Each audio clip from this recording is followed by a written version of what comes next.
get you mana too. Say Miigwiich offered this poagin, the same say Miigwiich for Miigwiich Nungum. Bimada Ziwin on the Shinabe, Bimada Zik. Miigwiich Ashki Bimada Zikwin, Iguan, Pinese Waka Hoka. When I do that, then I call in all them spirits from the air, from the stars, from the day and the night, the light and dark. All these things the Creator has created for all these human beings here. When they know I'm going to do this, then they wait for the command. Now, I go to Wabanung, and I say Pinesi Wak Miigwiich. Then I go to Shawanung, the south, Shawandasi for new life, say Miigwiich. And I take it over to the west, Ngabi Anung, for life after we live here on earth, Miigwiich for the ancestors. I take it to the north and say Miigwiich to Giwaden and the Makwa for our medicine and our health here on earth. Oh, Miigwiich and offer this same on this poagin to Mama Aki, who gives us our life and our living here on earth. Miigwiich Mama Aki. I pointed up to the moon for my grandmother Nokomis. And I thank her for bringing Anishinaabe here to earth and bring our life here on earth to do our job here for my grandmother Nokomis. Say Miigwiich to the moon and the stars. With that, I light this pipe for all these directions.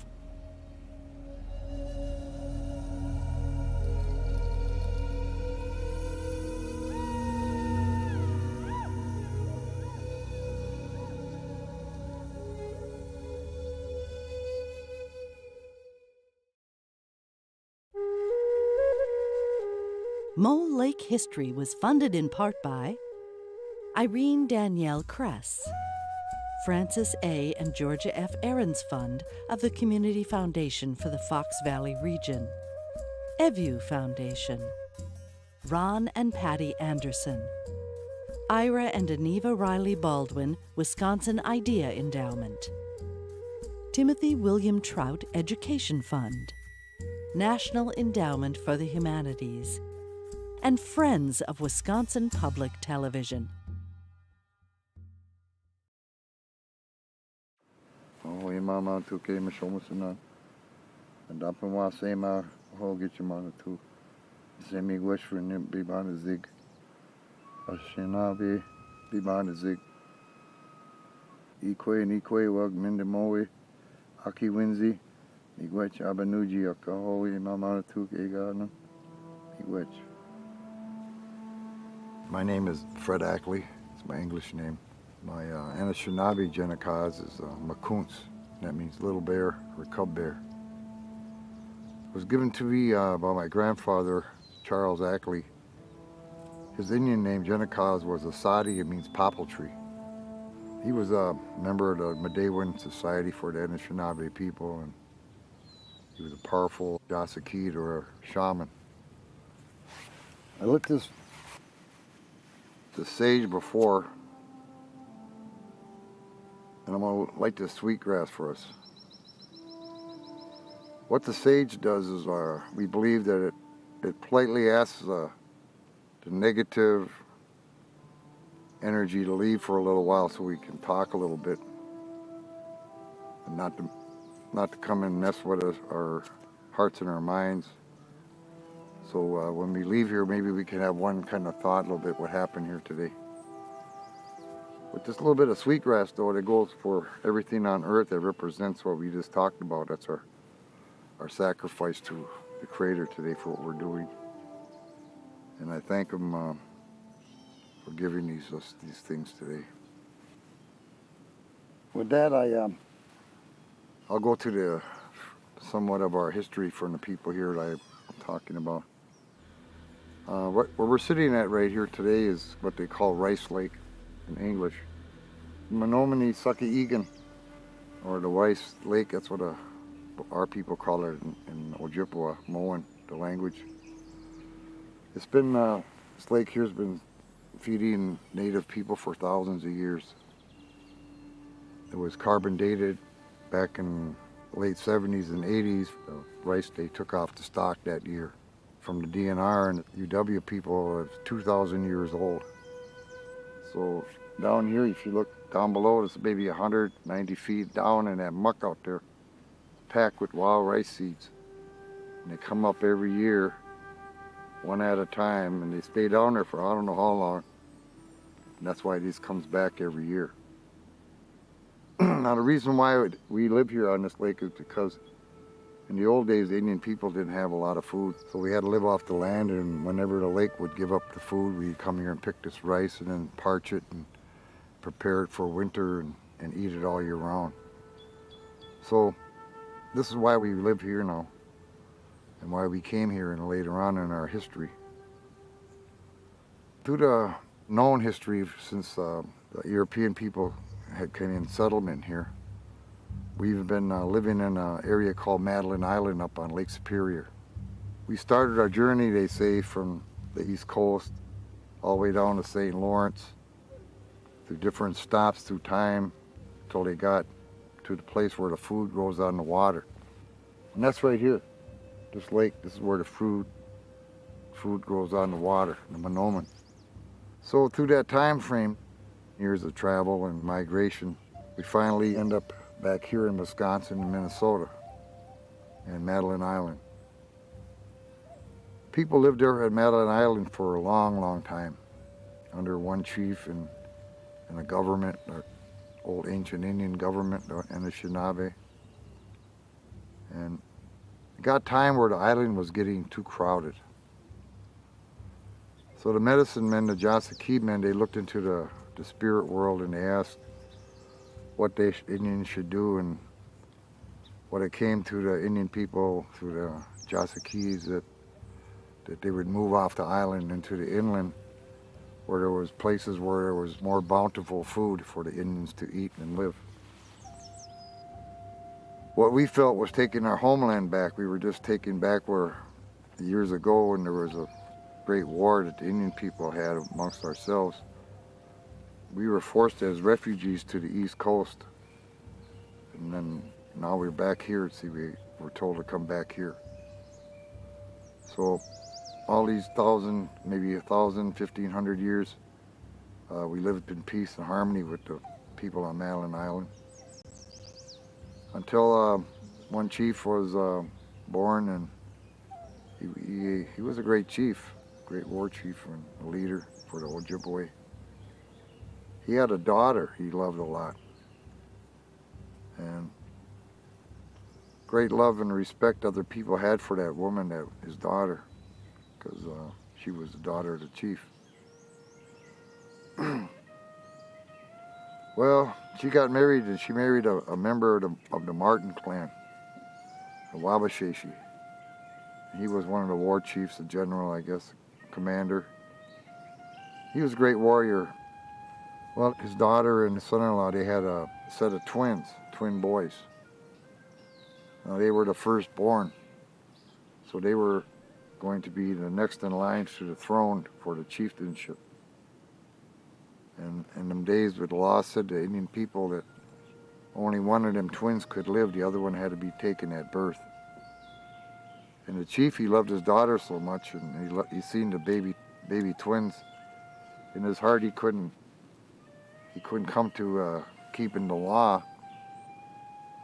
So he had Martin, son-in-law, take one of the babies down here to the interior, and our journey came this way to live here down here, and he kept the other son up on Bad River, up by Madeline Island, Red Cliff, and his name was Wabojig. And the son that came down here by Mo Lake, Sakaganeen, his name is Wabasheshi. White Fisher looks like a martin. That's how they got their names, the twin boys. 6 miles southeast from right here, this lake here, there's a lake over there called Post Lake in English. Here, the tribe here that we call ourselves, our name is Sakaganeen, or Post Lake people, or people of the Post in the lake. At the time, the Narrows over there, there's a widening of the Wolf River, and it causes this lake to be formed. But in the middle of that lake, when it was formed, thousands, whatever, when the ice left or whatever happened, came back, they left a petrified tree there, post. Now on top of that post, whatever happened, when the sun would be like at a certain time and a certain day, our people would gather there for Medewan ceremonies.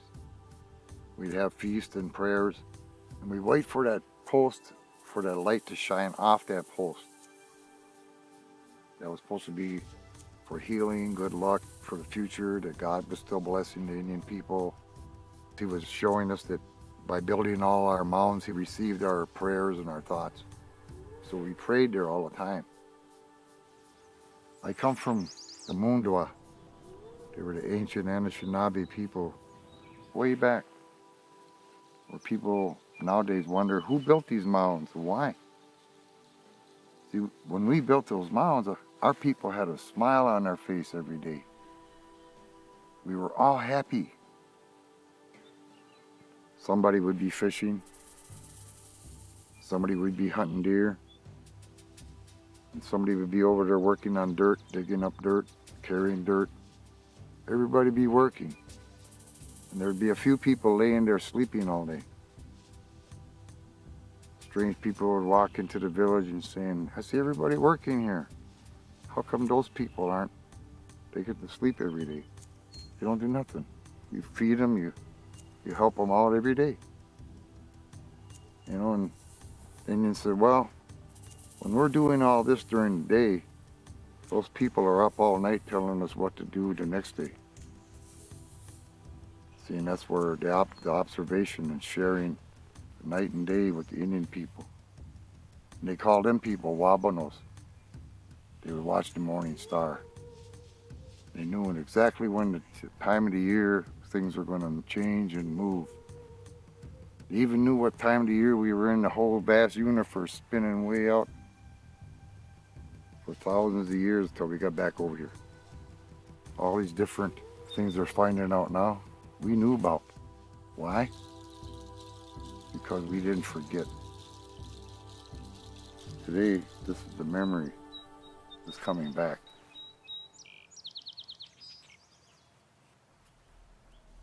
Down south of here, war came to the Indian people. These women were harvesting the rice, and these Lakota warriors were coming around looking for scalps. And they see the women and children with the rice, so they took their scalps, killed the women and children, and had a scalp dance on the women and children. So when the news got all the way up here and all around the warriors here, we all got a big party, and we went and got them. So then, my understanding was down by Mystic Lake over there, that Lakota tribe, they came back up here with more warriors. They were going to take us back. Because these guys went home and they lied about that. They said, no, we didn't kill no women and children. They said, we just attacked them. See, they lied. So all these guys come up here on a lie, and that's where they died, here on the lie. 500 guys died here. So all my warriors got out of these holes and waited for them to get in here. And once they got it here, they're all dead. They didn't go nowhere. We had this whole lake with foxholes all around this whole lake. It was a lot bigger then. But you can still see them all the way through here on the shoreline. We call foxholes, but we just pulled the weeds over like that. You never know we were there. When they got here, they never seen their families down in Mystic Lake no more. We lived here for a lot of years, living off the land, with the land, so long that the water and the air were part of that. And all that, what you see around me, is part of me. The first chief here was Gimiwanam, English name, Rainy. They called him Rainy. Day was a rainy day when he was born. And the next one was Gitche Wabashesi, or the Big Martin. And Gitche McGizzy, the Great Eagle, was his son. Gitche McGizzy's son was Wabashesi, or the White Eagle. And he lived here for a long time, 80, 100 years old. And he went down to a man, my great-great-uncle, grandfather named Ed Ackley, and his Indian name was Masabi, or the giant. And for him, he was the brother to my grandfather DeWitt, and his name is Gigiashi, the sound of the wind in the tree and in the grass, the wind when you hear the grass. From him came another chief. His name was Wambash, or John Seymour, they called him. When the Indian agent came to the pay station, they asked him his name, and he couldn't understand the translation, so they gave him the last name Seymour, because that's what the translator said. This man, Wambash, that man can see more. So that's why he got that name. So it came all the way down to under him and a few other smaller, they call him a chief named Miigwiich. And Oscar Baywis, he was a waiter. He was the Wisconsin River chief. And they all gathered together at Sakaganin. So all these is why we're here. All the other tribes have a genealogy, like I just said, about their chiefs and their families who led their people through all these years. And the ones I said here were separate chiefs and separate people.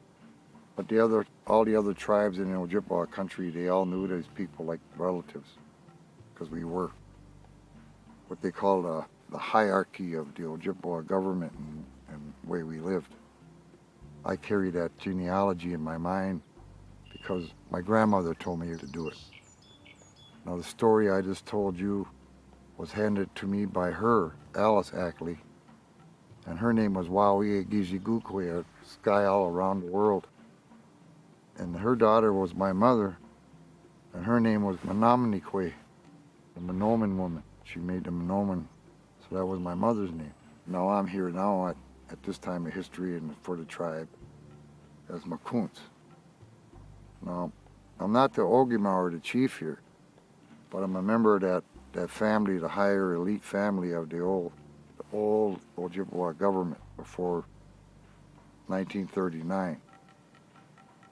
See, we lived here all them years till 1939 as free Indians, while the other tribes around Lake Superior all made a treaty in 1854 with the U.S. government. Our people were there too. We waited here though for that treaty and the reservation and the promises by the government to be fulfilled for us, waiting for the patent and for the agent and the money and the farm equipment and the school, which never came.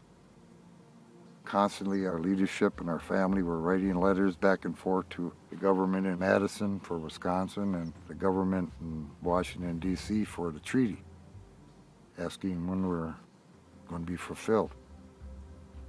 When this road, we're not too far up here, it's called the Old Military Road.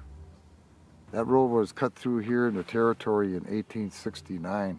The chief here at the time was named Gitche McGizzy, or Great Eagle. He watched the road being built.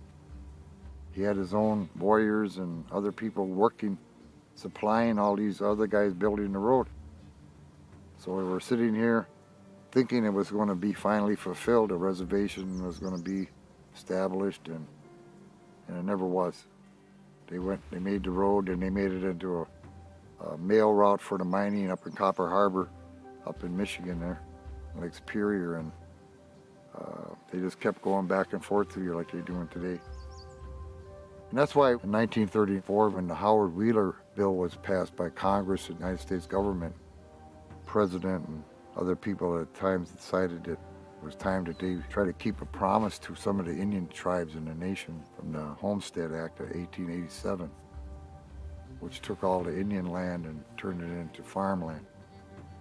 Well, through long investigations from like 1920, the agents came here to Mole Lake talking to the Indian people and other people, trying to figure out what they're going to do with us. So when they got all the information, I guess they couldn't deny it anymore. They had to do something.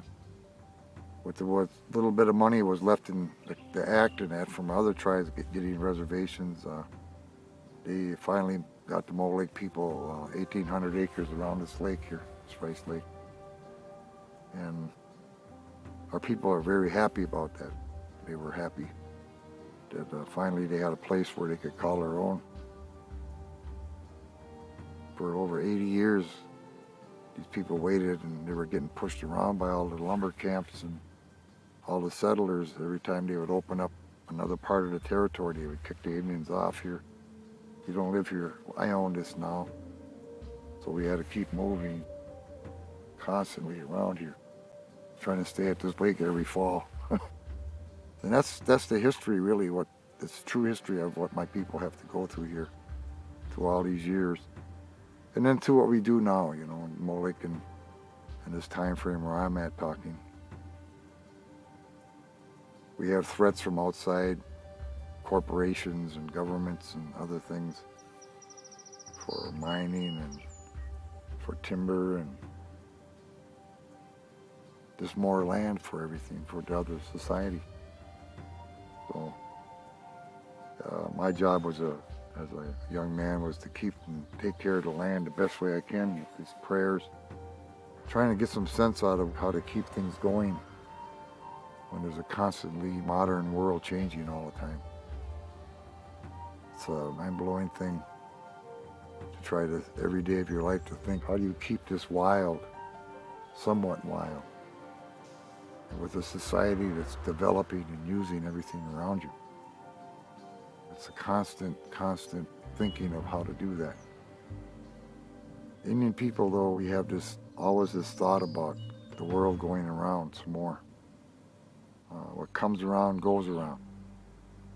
And that's why we keep praying, a lot of us, the old people, to keep this all going around. If we don't stop it here, you know, their minds thinking about polluting your water hole and then trying to tell your kids to drink it. That kind of thought. You have to get away from that.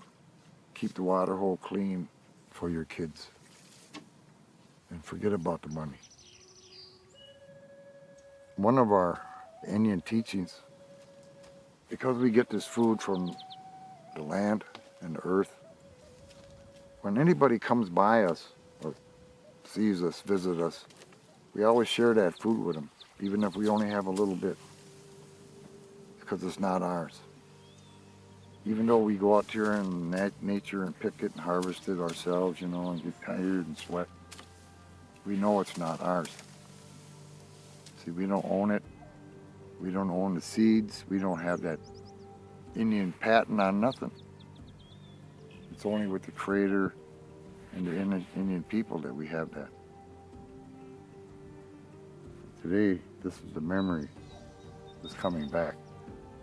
That's why when I talk this way, I'm talking from the Creator in a spiritual way. We do this for every day of our life, see. Ask permission to come over here. When I woke up this morning, and I had good dreams, I had good feelings.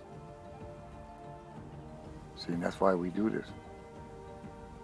It's always with the gratitude that the people before us gave us the spirit here in our way of life, our heritage and our teachings, to carry on when they were gone and gone to the other world. See, and then my job is to hand it down to somebody else, another generation. And it keeps on going that way. Because if we stop, then the world's going to stop. Simple. But you got to do it every day. You got to have faith that he's going to make these plants turn green again, right here, this grass, turning green. The lake going to come up, the rice is going to come up. That's what this does. We give this to the Creator like He gave it to us, to have peace. And then with gratitude and respect, we ask Him like the birds do. We never plant nothing like that.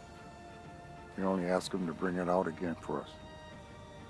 When I do this here for this story, I talk about my people's story. I was told a long time ago that we got to start this way.